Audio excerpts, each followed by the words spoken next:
lottery, horse betting, online poker, slot machines. These are all just games of chance, and the outcome is uncertain. Wager anything of value playing these games, and it is gambling. For only just a few, they have had luck into fortune, and for those addicted, it has become a nightmare in their life that is hard to escape. Over 1.5 million South Africans are addicted to gambling.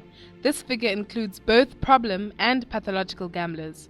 This addiction can sometimes lead to other addictions, crime, bad credit, cause depression, family problems, even suicide in other cases. Each person who has a gambling problem affects 16 lives, which means that over 24 million of South African lives are affected by gambling. Hi, my name is Aziwe, and unfortunately for me, I've been in a family that's been affected by gambling addiction. My uncle, who is a gambling addict, in a few words, if I could describe him, is a very lively person. He loves to make people laugh.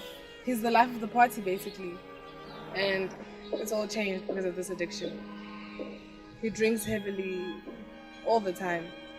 He smokes a lot more, and he's never there, at least not as much as he used to. Even his kids miss him. And if only I could turn back the time, because I really miss my uncle then. After doing a thorough research on gambling addiction, in hopes that I can get my uncle some help, I will travel around Cape Town to meet with Mark, who has experienced gambling addiction, a psychologist and Mark's sponsor for the next few days. These people will help share some light about this addiction and help me answer my question. Can pathological and problem gamblers overcome their addiction? Hi, my name is Mark.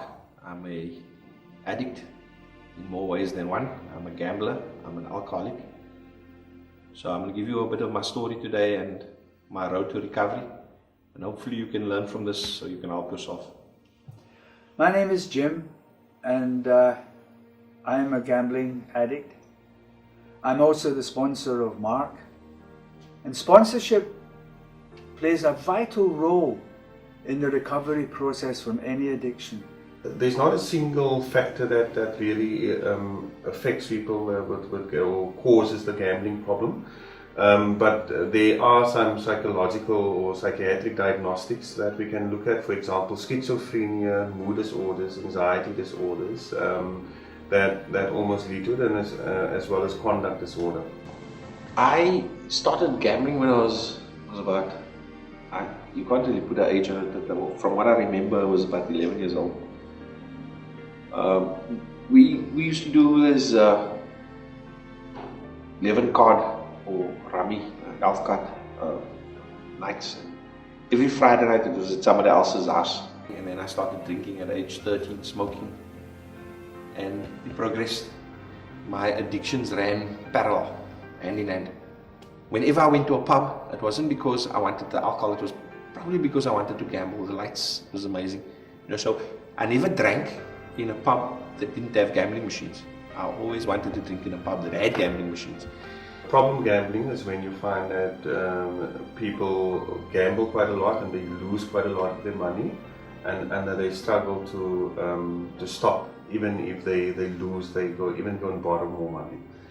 Pathological gambling is really the severity end of that scale, when people start gambling on a daily basis and even don't look at work commitments or family commitments because of the gambling problem. I'd leave work, I'd come into work, sort my stuff out for the day, and then I'd leave because the pub opened at 11. And I wouldn't go to the bottle store. I'd go to a pub that had machines, and I'd sit there from 11 o'clock and leave there at like 6, 7 o'clock at night, blown out of my mind and spent all the money that I had. But this was the problem, because I spent all the money and then the next day I had to get that money again, and you're constantly chasing the loss. When I first met Mark, my goodness, his life was in a complete mess. He was financially bankrupt, spiritually bankrupt. I was making money, so I was constantly gambling and getting into trouble because I had to pay my staff. My wife had to give money, I had to pay for my son. And constantly we're robbing Peter to pay Paul. He was an emotional mess. His family had disowned him. I need to deal with what I've lost, you know, in terms of my family. It's not regret. It's more a challenge to make life better for me. His friends wanted nothing to do with him. He wanted nothing to do with himself. He was a low-bottom addict. He was a gambler whose life was incomplete. The road of addiction is a lonely one. It's a hard one. It's one that's going to take you to a place, to the gates of hell. And the isolation, the lies, the constant hiding, those are all things that are very difficult to deal with. He was a complete wreck. I probably was in a place where I was going to lose my family. I was going to lose my business. I got to a point where I had no more excuses. I had no more place to run. Pathological gambling is a psychological, it's a mental disorder, which basically means sometimes it affects in terms of our thought processes and things as we go through it. The turnaround with Mark was remarkable, was when he understood that he had an illness as opposed to being a bad person. When he realized that gambling addiction, like other addictions, is an illness and there is a way out. It's amazing. People always say the light at the end of the tunnel. Well, what we need to realize is that the light is always at the end of the tunnel. You know, that's the problem. The light mustn't be at the end of the tunnel. You must be at the end of the tunnel where the light is. Addiction is the only prison cell where the key is on the inside. It's like you're free, man.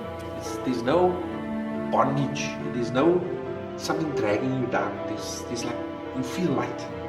Today, when I see Mark, I see a fine man, happy family man. His wife, children are very happy, his friends are happy. I feel good every day. I'm responsible now. I'm starting to love myself. I can give love to others. My word means everything to me now. And today, no finer human being walks the earth than Mark.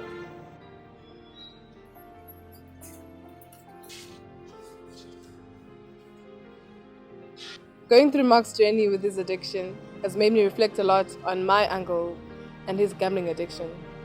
It has been an eye-opener of how he dealt with it and how he's trying to recover, and how it's also affected his family, because it's affected my family a lot.